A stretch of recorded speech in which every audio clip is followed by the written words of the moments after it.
Isang mapagpalang araw sa iyo kapatid. Here again is another reflection based on our gospel lesson this Sunday, Transfiguration Sunday, in the account of Luke chapter 9, verse 28 through verse 37. Jesus and our presence can make a difference.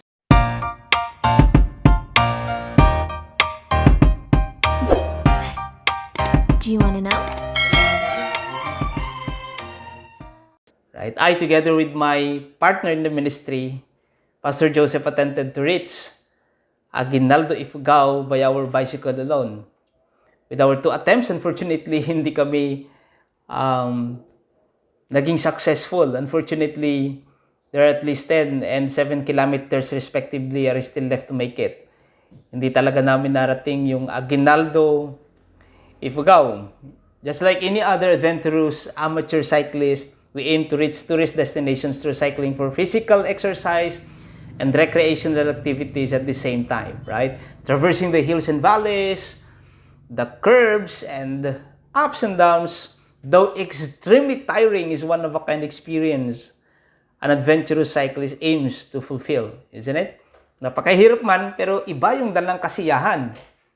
Kapag ka nararating mo, kapag ka nakikita mo yung lugar na hindi mo pa napupuntahan, at ibang pakiramdam at karanasan, kasama ang iyong bisikleta, maging iyong mga kasama sa paglalakbay gamit ang inyong mga bisikleta.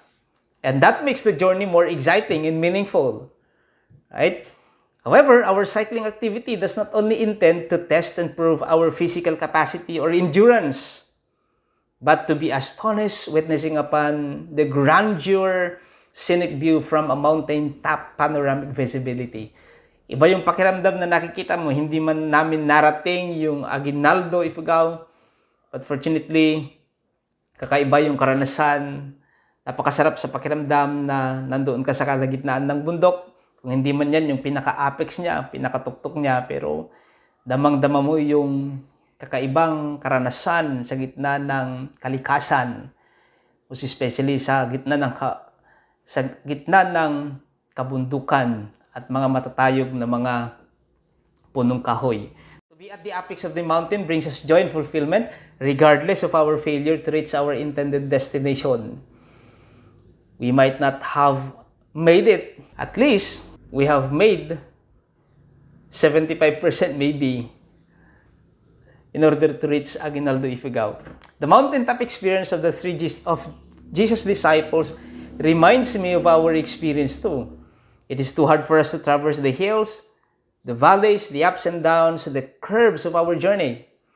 It might be tedious to be in solitude, but our solitary moment made us realize for the celebration of our independence from the authority and influence around us. It is too dangerous but enjoyable to ride beside the cliff of rocks and wall-like road ahead of us. Napakataas nga naman talaga. Tatanungin nga naman talaga doon niya, tisindam itay. No kabailang ti sumangat. Talaga mo't nga nakarigrigat, especially no awan ti background mo, no awan pa ti background mo ti long ride, and at the same time, dejay kinangato na, ay kat, medyo apangadwa kamat nga sumangat. In life, our journey remains uncertain to the unknown future with the Holy Other, designs for the good of those who are worthy before Him to enter the gates of eternity. It might be perilous to be in the wilderness as if no one could ever pick you up when you're down and lonely, but even in the midst of wilderness and chaos, rest the assurance of constant presence of God with us. Sa kabilaman ng di magandang mga karanasan, even in the midst of chaos, even in the midst of uncertainty, what gives us assurance is the fact that there is an Emmanuel, and this implies the presence of God with us. Patuloy na nakikisama, nakikipaglakbay ang ating Panginoon, anuman ang iba't ibang mga pinagdadaanan natin sa buhay. When life gets tough, you long for companions who will never leave nor forsake you, isn't it? This is a sure confidence in faith we found in the presence of Jesus. Elijah and Moses, the prophets of long ago, our ancestors, our loved ones, those who are dear to us, and those who have walked with us will soon disappear. Mawawala din sila kagaya din naman natin because life is but temporary. It is temporal. It is provisional. But like the narrative in Luke's account, Jesus' presence still remains. Hindi naman nawala ang ating Panginoong Jesus Nang nawala sina Elijah at Moses, Jesus remains. Nanatili ang ating Panginoong Jesus. On the other hand, it is a temptation to live in a world of comfort that will result to our negligence to those who were left in the plains and valleys, waiting for the prelude of Christian witness, mission, and ministry.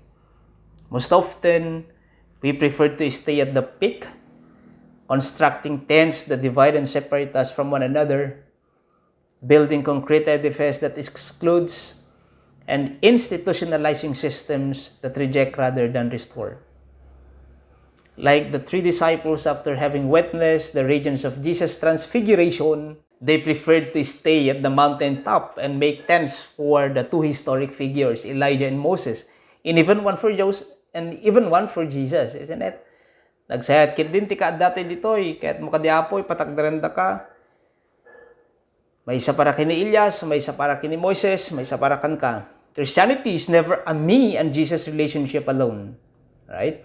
It is a web of relationship that is restored by God, conspicuously manifested through a right relationship with others, our neighbors. Just as what John Wesley said, solitary Christian is a contradiction.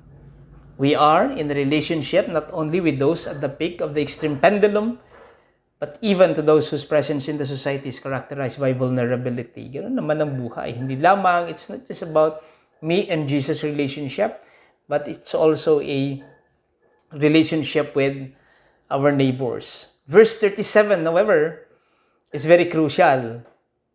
Right? Sabi niya, the next day, Jesus and the 3 disciples went down from the hill, and a large crowd met Jesus.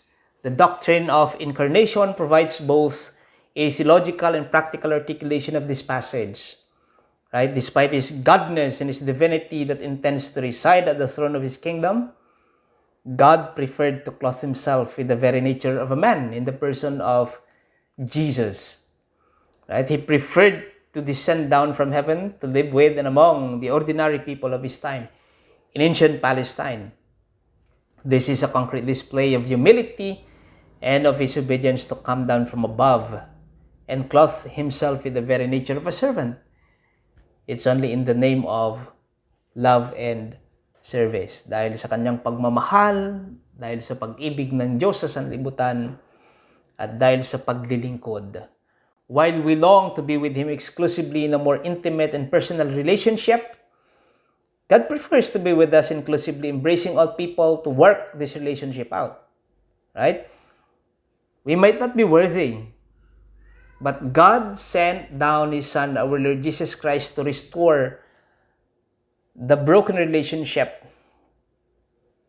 caused by sin in order for us to be reconciled back to God.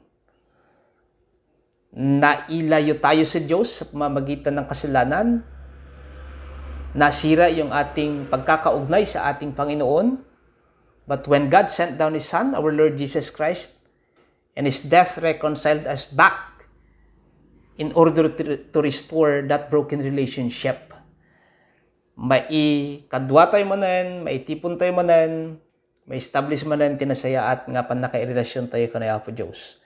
Jesus is not a God of the few, but He is a God of all who does not intend to reside upon His throne alone, but to live in solidarity with the people in the plains and valleys. Right? Jesus and His disciples went down from the hill and was met by people. Nang sila'y bumaba, maraming mga tao ang sumulubong sa kanila na nangangailangan na naman ng paglilingkod o pagmiministeryo. So we need God just like other people need Him too. Together, let us continue to walk with Jesus, that others meet Him too, not in His absence, but in our presence. Muli, isang pagpalang araw sa iyo, kapatid, at pagpalain ka nawa ng ating Panginoon.